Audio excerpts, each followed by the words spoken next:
Tema 2. Bloque penal. La teoría jurídica del delito, el sistema causalista, el sistema finalista y el concepto jurídico de delito en el derecho penal español, clases de delitos y sujetos, tiempo y lugar del delito. Desde la perspectiva de la teoría jurídica del delito, este es una acción o omisión típica, antijurídica, culpable y punible. Se analiza una evolución histórica del elemento del delito desde los autores clásicos italianos hasta la moderna doctrina alemana. Los clásicos italianos establecían que el delito se trata de una oposición al derecho, por lo tanto antijuricidad, compuesta por la acción externa del hombre, un elemento objetivo, y la acción anímica, un elemento subjetivo, es decir, la culpabilidad. Para los clásicos alemanes se trataba de una infracción jurídica sancionada con una pena. Los autores posteriores italianos, por influencia alemana, aceptaron lo que se vino a denominar una tricotomía, que se expresaba en los términos de Belling en la exigencia de tipicidad y condiciones objetivas de punibilidad, y en la visión de Metzger la eliminación del requisito de punibilidad por considerarlo una redundancia sancionada con pena adecuada y suficiente a las condiciones objetivas de punibilidad. Desde la perspectiva de otros autores, como Morach, se añade la noción de responsabilidad por el hecho, que se trata de una categoría intermedia entre antijuricidad y culpabilidad, y por parte de Roxin el carácter de responsabilidad, que vendría a integrarse detrás la culpabilidad. De las diferentes variantes a razón de cómo articulan cada uno de estos elementos del delito, pasamos a analizar el sistema causalista y el sistema finalista, atendiendo a las disquisiciones que en cada uno de estos sistemas se integran y las conclusiones que de ellas se derivan. Desde la perspectiva del modelo causal naturalista, o el concepto clásico de delito, la acción se concibe de forma causal y objetiva, es decir, como un movimiento corporal generador de un proceso causal que desemboca en un resultado de modificación en el mundo exterior, y por lo tanto siendo la voluntad del sujeto irrelevante. Se deriva en relación a la acción. La tipicidad, por su lado, se concibe de forma objetiva, es la mera descripción fática del proceso causal que tiene su origen en la acción y lleva a un determinado resultado. La antijuricidad se describe también de manera objetiva como la contradicción entre el hecho y la norma, y la mera especificación valorativa de una acción típica previa. Y finalmente la culpabilidad, desde la perspectiva subjetiva, es la relación psicológica del autor que se presupone imputable con el hecho antijurídico y adopta dos formas distintas de relevancia, el dolo y la culpa.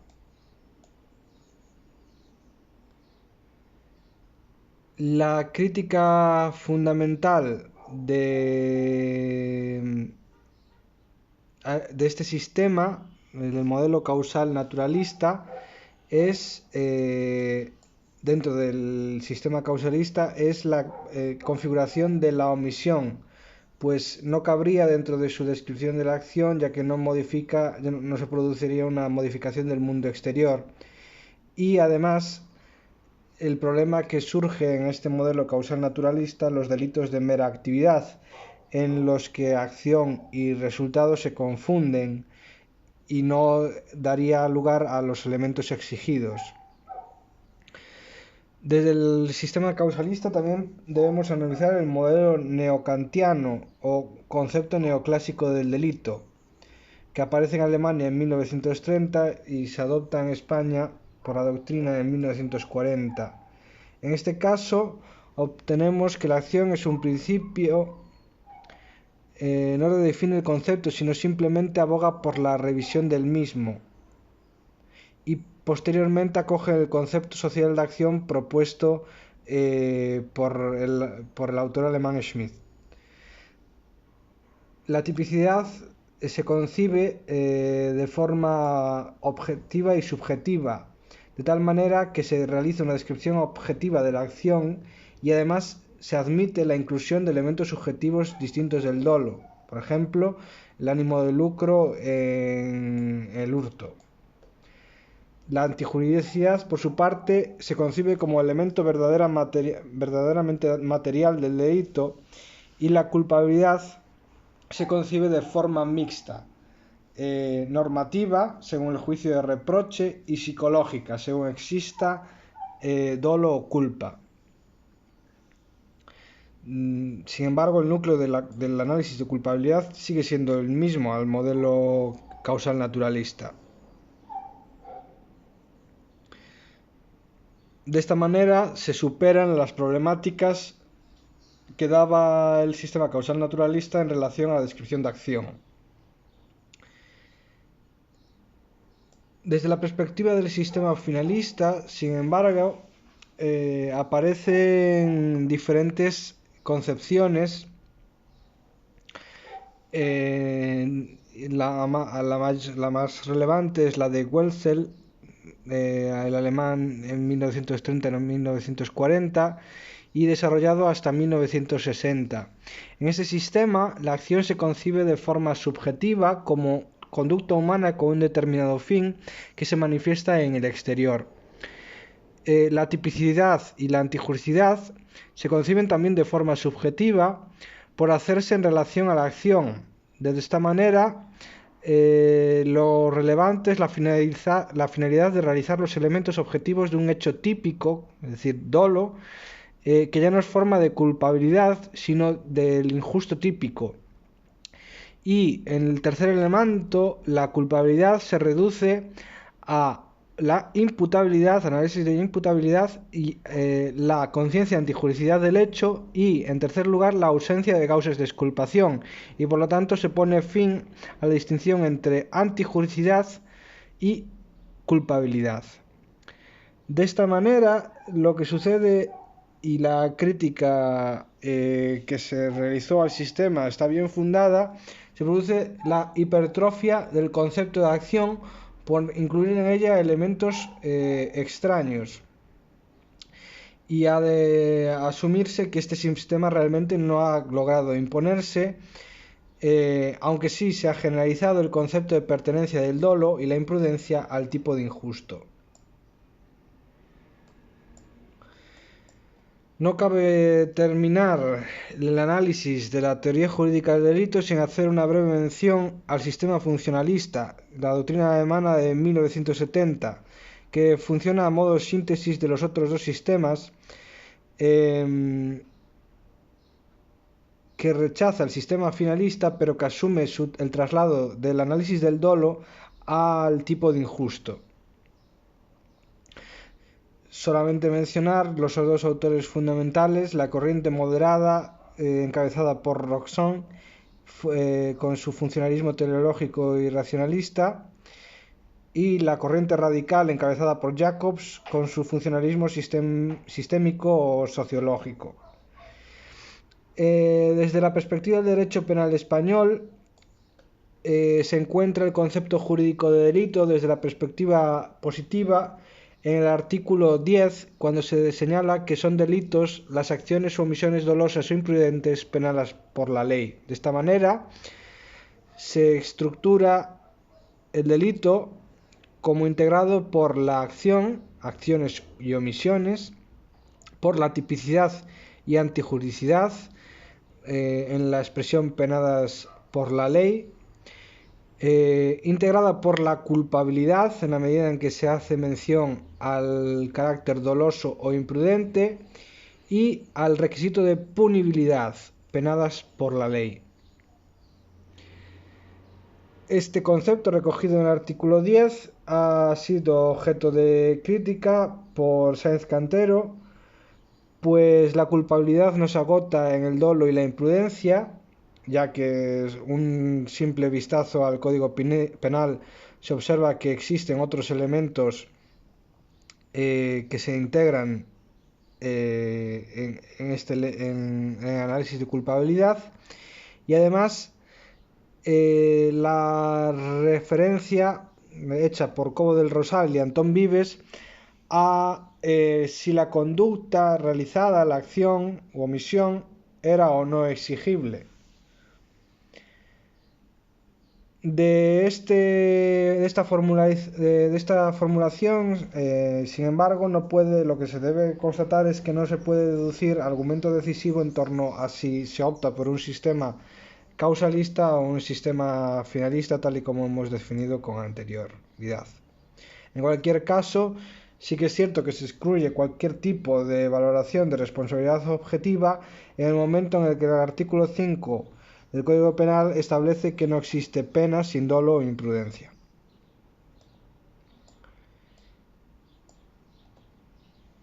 Desde la perspectiva de la clasificación de los delitos, observamos que existen diferentes posibles clasificaciones. De esta manera, los delitos pueden ser clasificados por su gravedad. De esta manera son delitos graves los que la ley castiga con pena grave, existen delitos menos graves, aquellas infracciones que la ley castiga con penas menos graves, y los delitos leves, aquellos que llevan aparejado su pena correspondiente, tal y como relata el artículo 13 del Código Penal.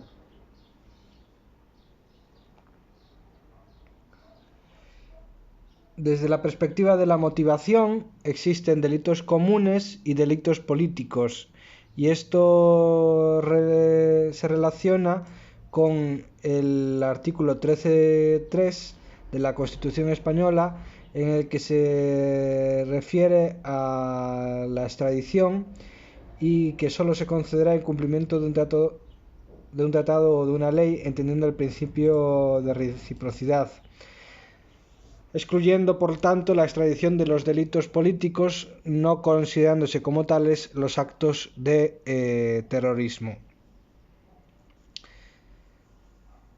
Los delitos también pueden clasificarse según la ley que los regula, y de esta manera los hay comunes, tipificados en el Código Penal, y especiales, aquellos que se recogen en las leyes especiales.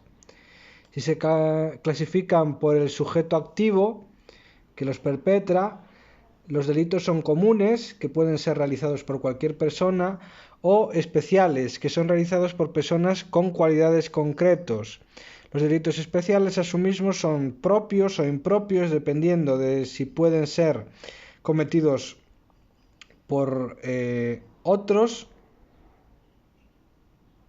o si pueden ser cometidos alternativamente por una persona con cualidad específica, que tendría un tratamiento diferente, y también por personas comunes.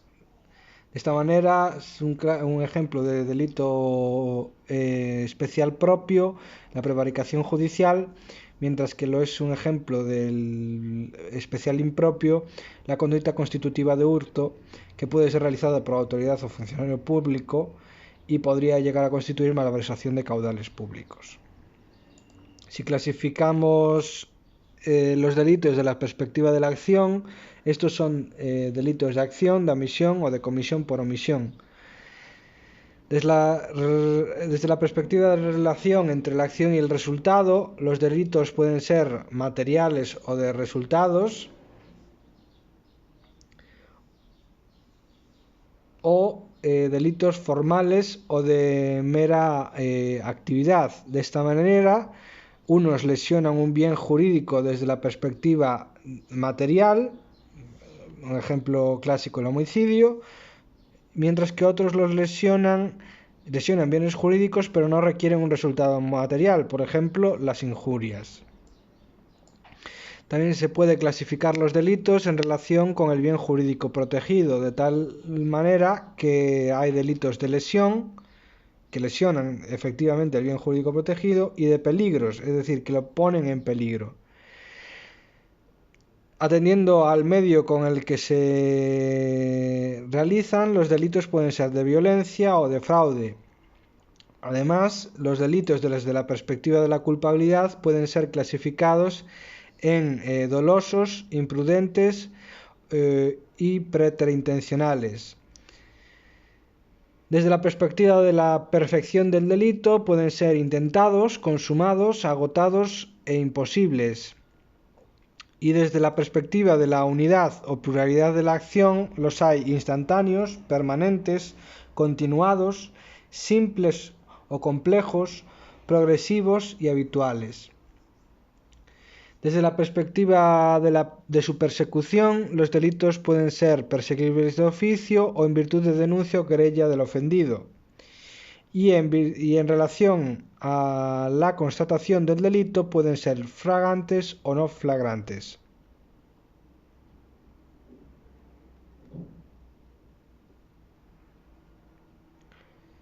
Finalmente, debemos analizar los sujetos, tiempo y lugar de la acción para determinar el análisis realizado del delito. De esta manera,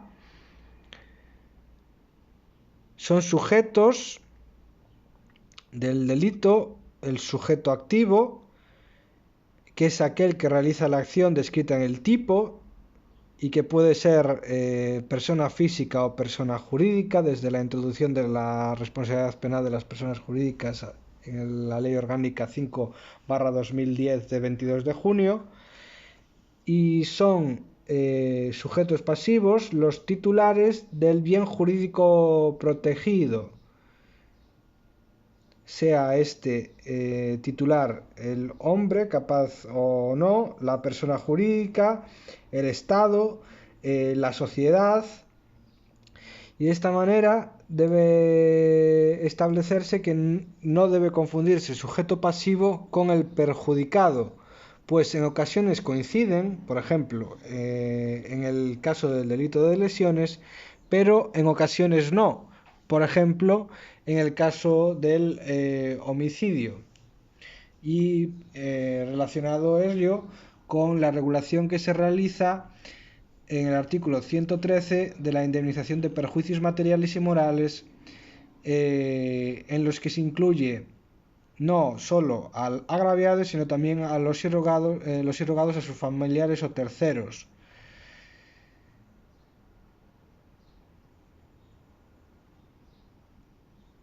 Desde la perspectiva del tiempo, el delito puede ser observado en su constitución desde la perspectiva de la acción, desde la perspectiva del resultado o desde la perspectiva de una valoración jurídica atendiendo al caso concreto. En nuestro ordenamiento, el artículo 7 establece que los delitos se consideran cometidos en el momento en el que el sujeto ejecuta la acción u omite el acto que está obligado a realizar. Es decir, parece efectivo que la teoría de la acción es la especialmente vinculante para nuestros jueces y tribunales. Desde la perspectiva del lugar, el delito se entiende cometido en el lugar de producción del resultado. Así lo corrobora la lectura del artículo 23 de la Ley Orgánica del Poder Judicial y el artículo 14 de la Ley de Enjuiciamiento Criminal. De esta manera, la jurisdicción española tendrá conocimiento de las causas por delitos cometidos en territorio español, sin perjuicio de lo previsto en tratados internacionales en que España sea parte, y además la competencia territorial de los órganos jurisdiccionales españoles se remite al lugar en el que se hubiera cometido el delito, por lo tanto, aquel en el que se hubiera producido el resultado. Sin embargo, ha de atenderse a la excepción que constituyen los delitos formales o permanentes, por ejemplo, el caso del tráfico de drogas, pues en este caso se cometen en todos los lugares en los que la conducta se desarrolla y por eso deben ser juzgados en el lugar de aprehensión del sujeto que porta las drogas y no únicamente en el lugar de la producción del resultado.